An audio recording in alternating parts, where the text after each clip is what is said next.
पूर्णांक ए के लिए -1 का गुणा 1 से करें तो किसके बराबर होगा। ठीक है, तो हम -1 का गुणा करते हैं किससे, किससे करते हैं, ए से। किससे करेंगे, ए से, तो किसके समान हो जाएगा, अगर -1 का गुणा ए से करो तो किसके साथ होगा, ये माइनस का और ये प्लस का। माइनस प्लस क्या होते हैं, माइनस।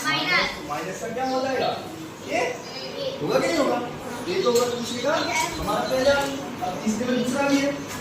दूसरा क्या कह रहा है कि वह पूर्णांक ज्ञात कीजिए जिसका -1 के साथ गुणनफल क्या होना चाहिए, पहला -22, दूसरा 37 और तीसरा 0 होना चाहिए, है ना। तो हम देखते हैं चूंकि क्या होता है, हम -1 का किसके साथ, किसी पूर्णांक के साथ, है ना, ये पूर्णांक के साथ यदि गुणा करें तो क्या मिल जाएगा हमको, पूर्णांक का योग तो मिलेगा नहीं मिलेगा, चिन्ह बदल जाता है उसका, -1 के साथ गुणा करें तो क्या मिल जाएगा हमारे पूर्णांक का योज्य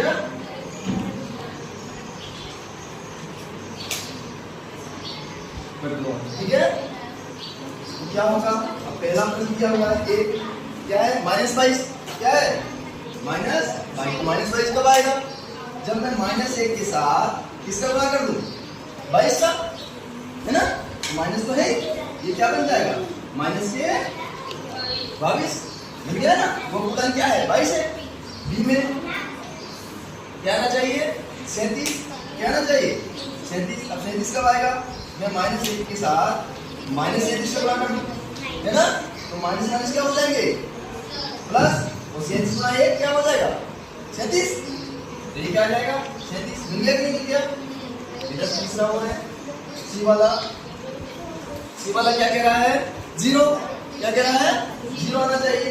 लो मैं क्या करूं, -1 दे रहा है ना, -1, तो -1 के साथ किसका गुणा कर दूं 0 का, किसका गुणा कर दूं 0 का। जब हम किसी संख्या के साथ 0 से गुणा करते हैं तो क्या हो जाती है, कैसी हो जाती है 0 हो जाती है, नहीं हो जाती, क्या हो जाएगी 0 हो जाएगी, नहीं हो जाएगी, हो जाएगी ना। बात समझ में आ गई, आ गई सबको, चलो नोट करो 5। तो इससे इसका क्या आ जाएगा गुणनफल, कितना आ जाएगा बराबर -5। अब इसके आधार पर हमको एक पैटर्न तक जाना है।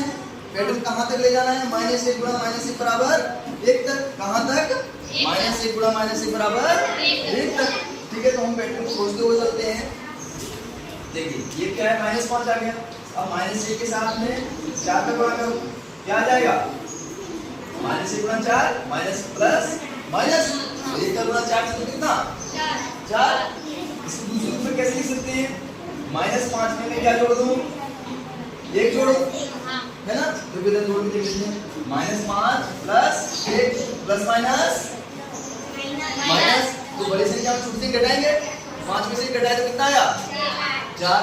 अब बड़ी संख्या कैसी है, माइनस की प्लस की, माइनस की, ये कैसा हो जाएगा माइनस के 4, वही कितना है ना। आगे बात समझ में, चलो इसी तरह एक पैटर्न को निकालते हैं हम। -1 गुणा में 3 लिख दूं, कितना आ जाएगा -3। बराबर में क्या लिख सकते हैं, ये -4 में क्या जोड़ दूं प्लस के 1।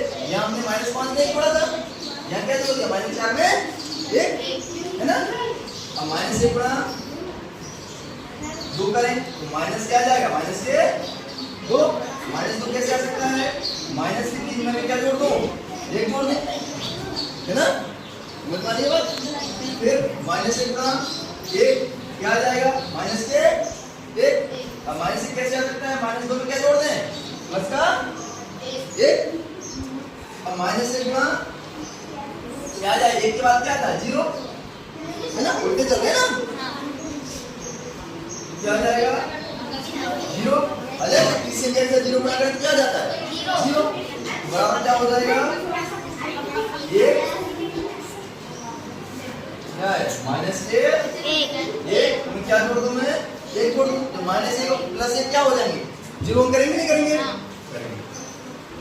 अब अगला क्या है, -1 के साथ किसका गुणा करते हैं, 0 के बाद क्या आता है -1 आएगा नहीं आएगा, ये 5 4 3 2 1 0 संख्या रेखा पर जाते हैं तो माइनस में जाती है संख्या हाँ माइनस का एक माइनस एक क्या हो जाएंगे प्लस का एक होगा कि नहीं होगा होगा तो ये प्लस का एक कैसे आएगा जीरो में क्या जोड़ दो मैं एक जोड़ दो प्लस का एक आ जाएगा नहीं आ जाएगा हमसे क्या पूछा गया है माइनस एक गुणा माइनस एक कितना आना चाहिए एक यहाँ तक हम पैटर्न बना पाए क्या पहुंच गए पैटर्न तक किसी को समस्या है कर लोगे ये कर लोगे ना सभी चलिए नोट डाउन करो